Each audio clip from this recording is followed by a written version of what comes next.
Yeah, yeah, yeah. It's the singers, the singers only. Singers only.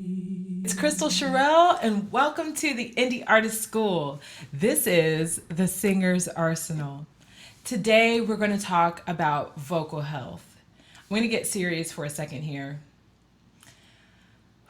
I have a whole story here regarding this. I myself dealt with what it feels like to have your voice just go in and out and you not understanding why that was happening. A few years back, I was gigging a lot, and I was also teaching in different music schools for other people. And I also had a preschool class where everybody was getting sick all the time. So my immune system was compromised. I wasn't getting rest. I was overworking my voice, and my eating habits and drinking habits were not healthy. But I didn't know that at the time. And so I just found myself losing my voice like every other day. And even when it was there, it wasn't quite like it was when I was fully healthy, and I couldn't quite figure it out. And what ended up happening was one day, I just realized like couldn't even get it back. Like my voice was gone and it just wasn't coming back. When I tell you I was getting like the most offers for gigs at this time, I felt so horrible not being able to accept them when that's really what I wanted to do. I felt kind of like an imposter, like maybe I'm not really a singer if I don't know how to keep my voice healthy, and how am I really ever going to make a living doing music full time if I can't rely on my voice to be there for me when I need it most. It just was, I wouldn't wish that on anybody. I know that I also kept hearing about different artists that were on tour having to quit or take time off because they had vocal nodules. Basically, essentially, it's kind of like getting like, they call them vocal polyps. Basically, it's like little, this is going to sound weird, but like acne on your vocal cords. It's not acne, but that's what it looks like. Anyway, it just makes your voice really unreliable, and it adds a raspiness to your voice. I thought maybe that's what I had, but I wasn't sure. So I was like, okay, it's time to get serious. I'm going to actually go to the doctor. I scheduled an appointment with my ENT. That's the ear, nose, and throat doctor that I had. And when I went there, I remember just like looking at all the pictures on the wall and just like imagining what I had. That level of like uncertainty, like, my mind does this thing when I'm afraid that I have like some kind of sickness or whatever. I like go to like the worst case scenario. So I was just sitting there waiting, and it took a long time, I must say, to figure out what they were going to say. And I just remember sitting there swinging my legs and my stomach dropping when I realized, what if I can never sing again?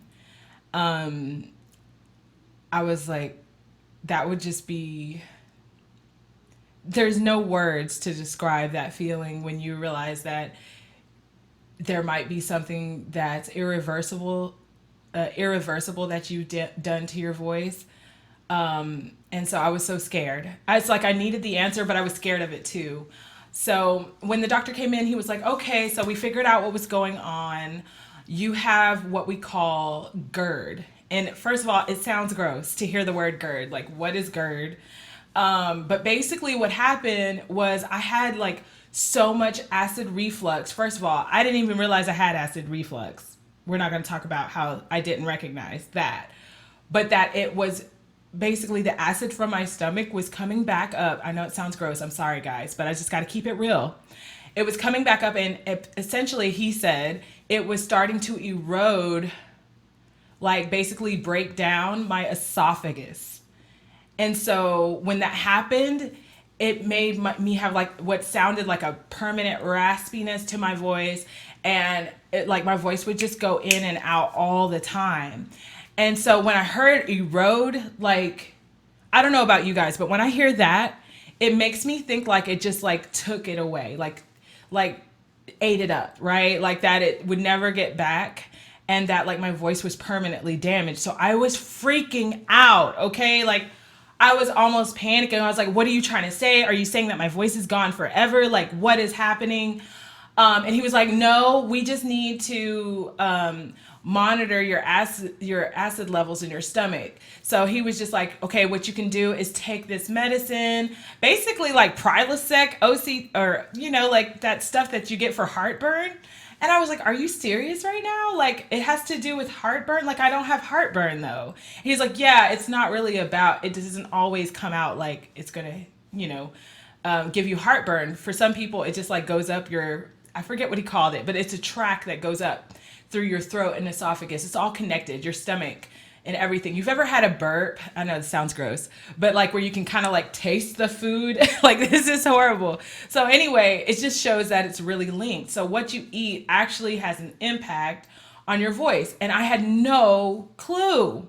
So I'm sitting here like, is there a way I can fix this without having to take medicine? Because I was doing research later and I found out that sometimes if you don't like change your habits, and he even warned me of this, taking medicine to like stop the effects of what you're eating without changing your eating habits doesn't really solve the problem. It just stops the, I would guess, like side effects of the food you're eating. And so he told me that if I change my diet, that it could really help me a lot. Because I had been so far gone in this, I actually did both simultaneously. So I was like, okay, when you say change your diet, what are you talking about? And that's when he started telling me that there's different foods that you eat. Honestly, this ENT was lit, okay? Because you know doctors, they like to try to give you medicine. But he was really looking out for me, and he saw like all the panic in my face. I was like, this is serious. For some people, losing your voice is not that big a deal. But if you want to sing, or if you are a singer, either way you look at it, your voice is very important. I feel like it's important for everyone. You want to be able to speak to people. You want to be able to sing. So vocal health is like one of the biggest things. So, you know, he was like, so what are you eating? Because if you're eating a lot of acidic foods, that could be why your stomach acid is just like really bubbling up and coming back up, essentially eroding your esophagus. I keep saying eroding your esophagus, like it sounds so harsh, but that is exactly what was happening. So he was telling me if I ate more alkaline foods that I could reverse it, possibly.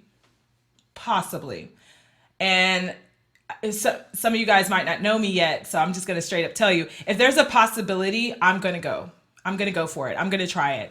I'm not very pessimistic. I'm the kind of person where if there is a chance that I can make a difference and change my own circumstances, I am definitely going to do it. And I'm going to do it hard. I'm going to go that sounded bad. But basically, I'm really going to take it seriously. So I did so much research on which foods and drinks are alkaline. And honestly, I had some really bad habits that were really contributing to this that I didn't quite recognize until I started looking into it. So the number one thing that I was doing that was atrocious for my vocal health was drinking too many energy drinks. So I told you guys, I was really busy spreading myself too thin, gigs, teaching in two different worlds, basically. And staying up really late, doing stuff, and I wasn't getting enough rest, so I was compensating for it by taking energy drinks, which helped me be able to keep going. Problem with energy drinks and caffeine, honestly, because sleep is also tightly related to how well your body recovers, is the actual acidity in the drink itself. So I cut those out first, and it was really hard. I got headaches and stuff. I don't really wish that on anybody, but it helped me realize I was actually addicted because it was really hard to stop drinking so many energy drinks. I like cut down to like one a day. That's horrible when you think about it every day, but for me that was good because I was doing multiple a day. Then I finally cut them out completely. And I really slowed down on coffee and all of that. And those two things are also very acidic. And then I realized there was foods that I could eat that would help, um, make my pH more balanced. So I started cutting out the pizza, and cutting out, and I'm vegan. So this just goes to show whether you're vegan, vegetarian, whatever, that you can have a bad diet. Like it's not not everybody's going to agree with me on this, but I'm just telling you, you could be a healthy vegan, you could be a healthy meat eater, you could be unhealthy vegan. Like all of that stuff it's all, I guess, relative on what your food choices are, especially when we're talking about pH. So I found that there were some foods that were very alkaline, and those foods are bananas, drinking alkaline water or spring water. Spring water is neutral, and then you've got some that are actually balanced to be more alkaline. When I say alkaline, basically just imagine that, if some of you may already know this, but just in case you don't, um, a healthy body is in the middle, okay? Let's just say hot and cold or something. This is the best way I could think of it, okay? So like if I'm eating a lot of hot things, let's just call those acidic, my body is just going to be overall really hot, okay? And not in the other way, because we know we hot out here. But and if I want to correct it or offset it to be more neutral, then I have to eat more like cold foods. And when I say cold, I'm using this as an example, but we're going to call alkaline foods cold. So basically I was overheated. Okay. Let's just say that. And I had to eat more cold foods to get my body to be healthy and in a normal way. So I ate a lot of watermelon, spinach, ginger, limes, grapes, most berries, but cranberries are actually pretty acidic. So stay away from those if you can help it. And again, like I said, the goal is to be neutral, not necessarily all the way alkaline or all the way acidic, especially if you're just trying to make sure your voice is healthy. So it just goes to show that having a balanced diet is very important. And I must say that a lot of things that are really staples in, I'm an American, so I'm just going to say in the American diet, are naturally more acidic. So if you eat a lot of those things like fast food and bread and like white flour and cheese, dairy, which I didn't because I'm vegan, but I had a lot of spicy foods and things like that. They weren't really being balanced well enough with like fresh fruits and vegetables, which is horrible because I'm a vegan. So I should have been eating more vegetables, but I was eating a lot more carbs and breads and stuff. So when you find yourself eating more fresh vegetables, especially green foods, those are mostly not naturally vegan, but well, they are, but they're alkaline. So the key is to have more alkaline food and alkaline drinks in your diet to help offset it.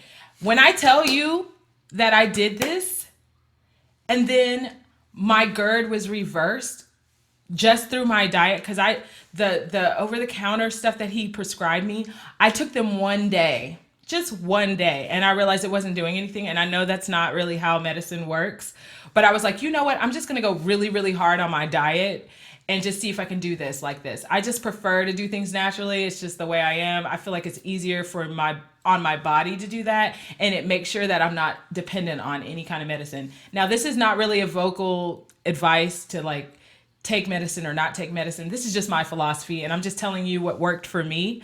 Okay, so like I did that for 2 months, and it was really hard. It was very restricting, but it reversed the acidity. And from that point on, I just make sure that I have a more balance between acidic and alkaline foods. So it's not like I'm only eating alkaline foods all the time. It's just now that I've finally got in a neutral place, I make sure that I balance it.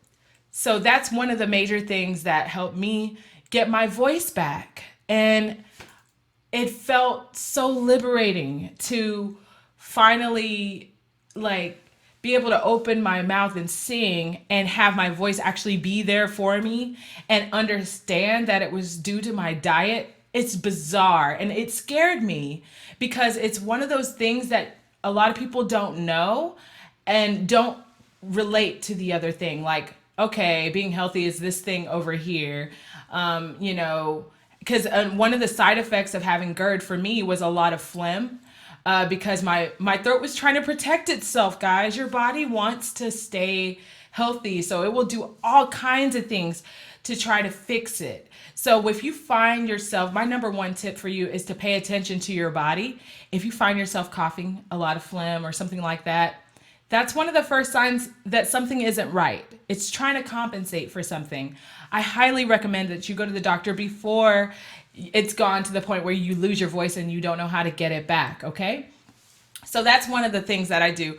Another thing that I think is really good for you, a good practice for your voice, I must say, when I was going through this, it's a wonder that I could still do some gigs, even while my body was going through repairing itself and it wasn't fully there yet. Things that I did was drink herbal tea that's non-caffeinated that would soothe my throat. And one thing that I recommend is this throat coat tea. It's an herbal tea.